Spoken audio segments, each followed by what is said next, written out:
Thanks very much.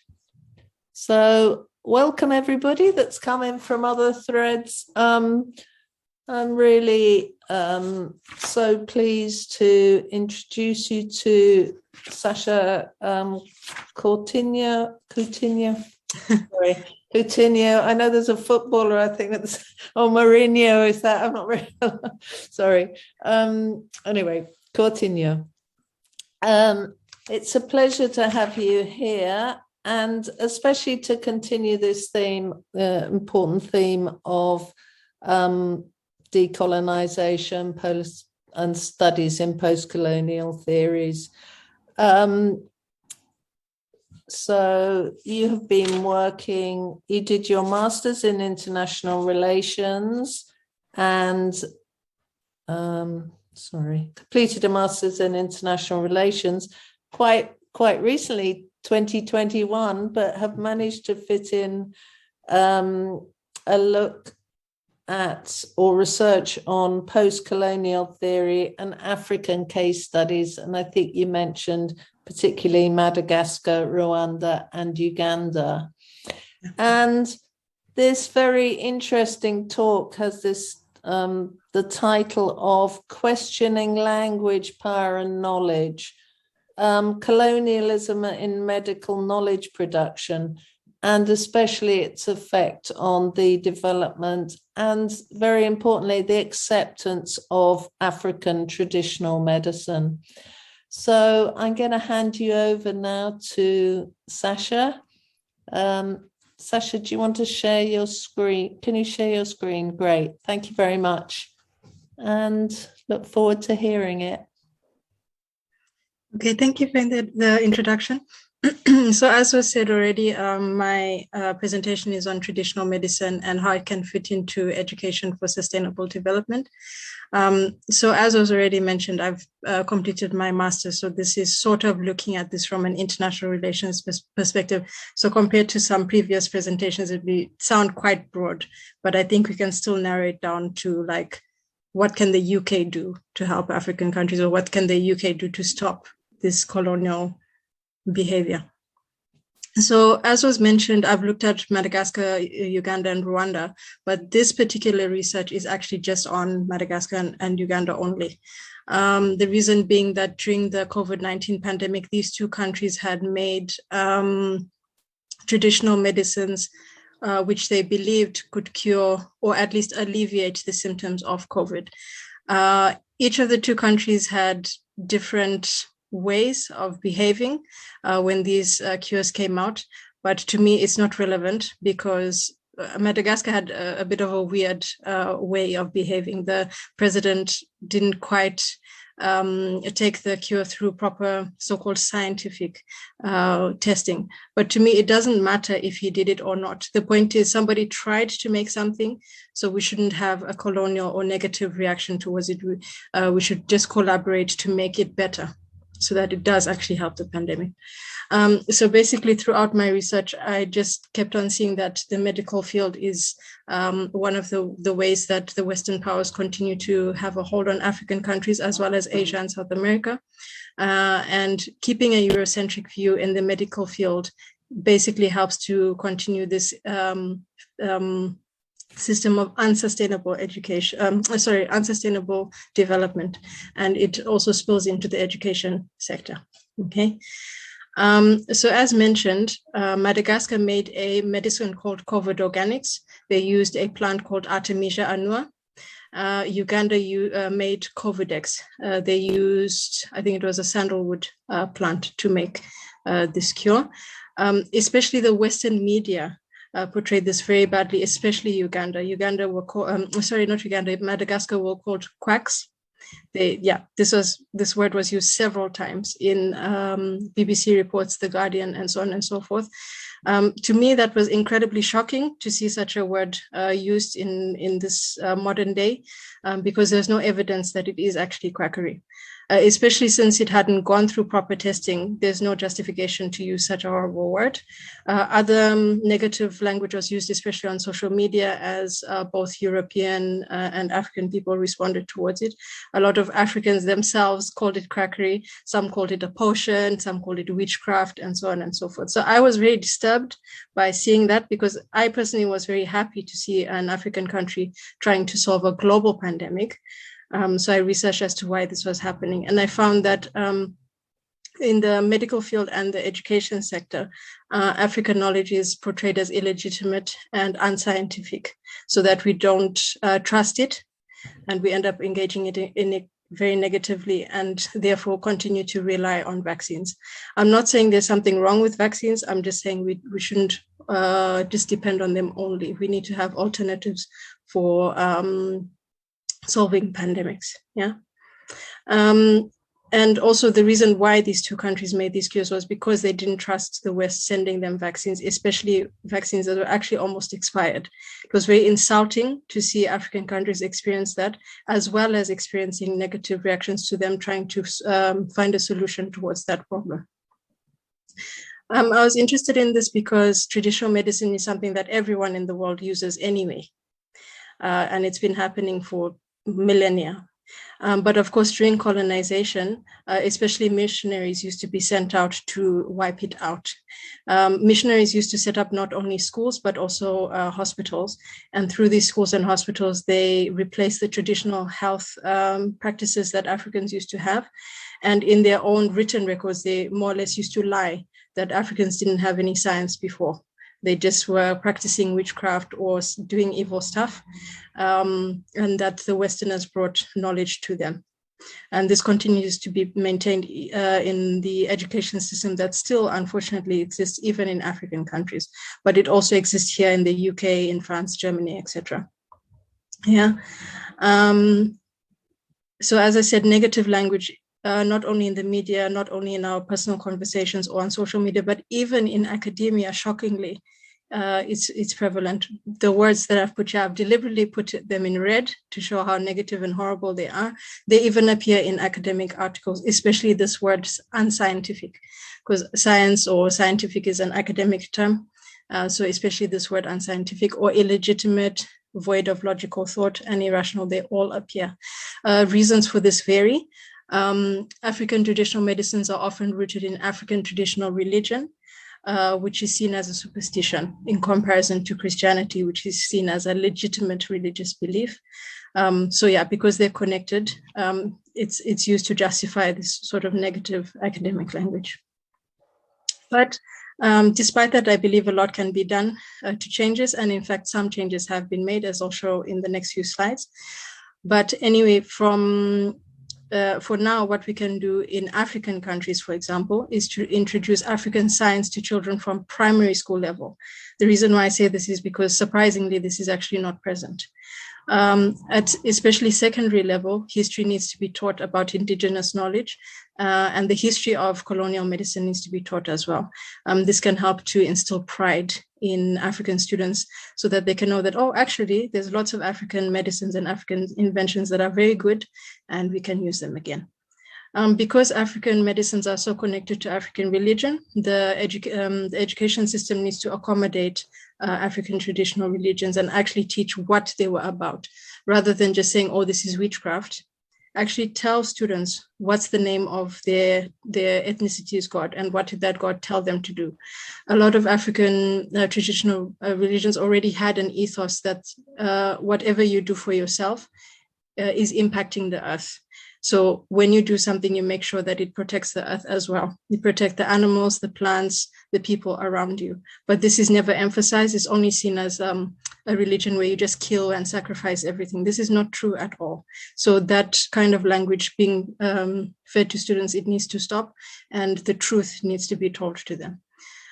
We also need to revive some things that we find quite odd. For example, astrology. I know, especially in modern days, this is an irritant to a lot of people because, you know, Western astrology is very bastardized at the moment. But we have our own different African astrology systems, which actually used to be used to predict pandemics. For example, if an astronomer or astrologer saw that the moon was upside down, For example, a new moon, a new moon is like that, right?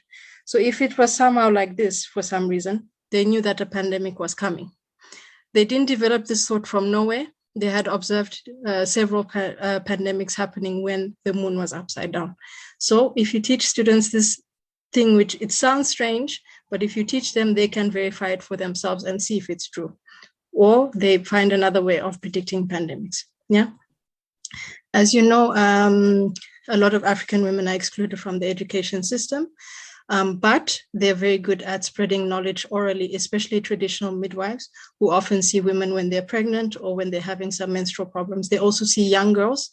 So if they are given the information or expanding the information that they already have, they can participate in this re-education project for women who would otherwise not be able to go into a classroom for some reason. At an international level, so for example, here in the UK, what can be done is to create modules to teach about medicinal plants, not only from the UK or other European countries, but also in African, Asian, and so on countries.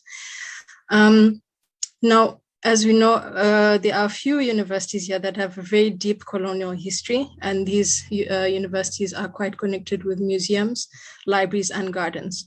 For example, the gardens keep African plants that have been stolen from countries, and the research on these plants is used to create medicines. A good example comes from Madagascar again. There's what we call the Madagascar periwinkle. It's a pink flower. This plant was studied on and made a cancer medicine.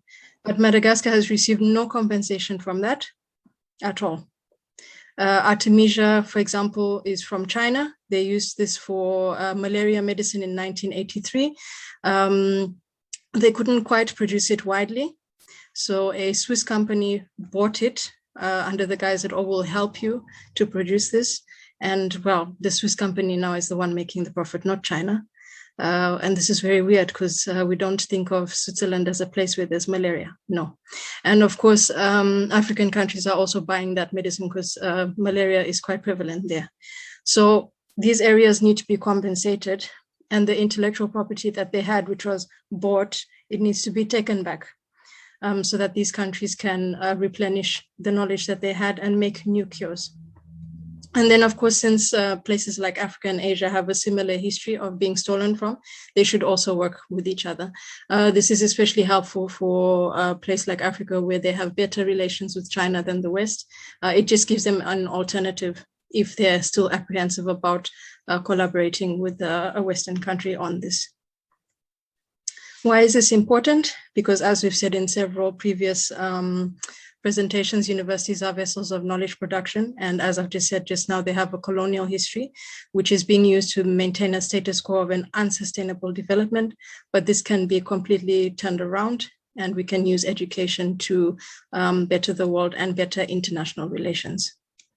It's also very important because, as I've mentioned, traditional medicine is very prevalent in African countries as well as other developing areas. It's up to 80% usage by the population. In places like the USA, France, and so on, it's about 40%. In the UK, I think it's about 60%. I can't remember. Don't quote me on that, but it's something like that. It's quite high if you think about it, considering the history that I've mentioned. It's already often used for things like headaches, stomach problems, which are often symptoms of a larger problem, and it's found to improve them. So if it can improve a small thing, surely it can improve a big thing. There's a perception that a person who wants to use traditional medicine is not interested in Western medicine. This is also false. People want a choice or options. They want several options. If they use a vaccine, they can also use a tea, they can also use a pill. They don't just want to use the vaccine only. They want at least 2 or 3 options to use at the same time, if it's possible. So as I said, some of this has already happened in African countries, which is why I'm suggesting that most of the change actually needs to come from here in the Western world. But anyway, for example, Nigeria has the desire to implement education from a primary level all the way through to tertiary level, but the problem is funding. The other issue is a negative perception of traditional medicine. Nigeria is a country heavily portrayed as a witchcraft place. So they don't really want to play into this. And this is why a lot of people resist. In a country like Zimbabwe, in where I'm from, actually, the university has implemented what we call heritage and cultural studies. And it's apparently a very good module where they're trying to encourage Zimbabweans to have pride in their African culture and African medicine. Now, the problem is that it's quite a recent subject and data collection is very difficult. This is quite similar in South Africa. Traditional healers have been given the power to heal patients since 2007. But, it's difficult to collect the data there as well. Uganda, that I mentioned, has sort of implemented this in their Makerere University, but they're struggling to get the students from the university to actually give these cures to patients that they meet at the public hospitals.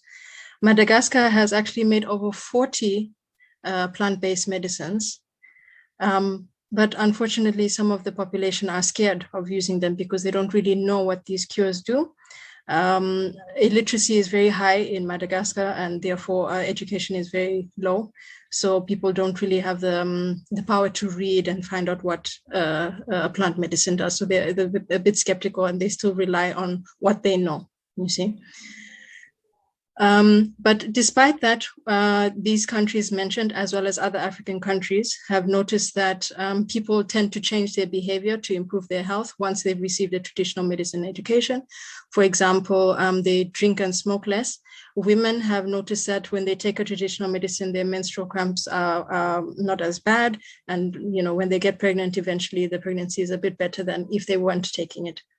They've also found that because African countries tend to use oral education in cases where the person can't access formal education, that this actually spreads information very quickly. And it causes people to act responsibly very, very fast. For example, during the HIV/AIDS pandemic, traditional healers actually were quite central in spreading the information. For example, telling people to be faithful to one partner, using condoms and so on. Traditional healers were actually very central in this.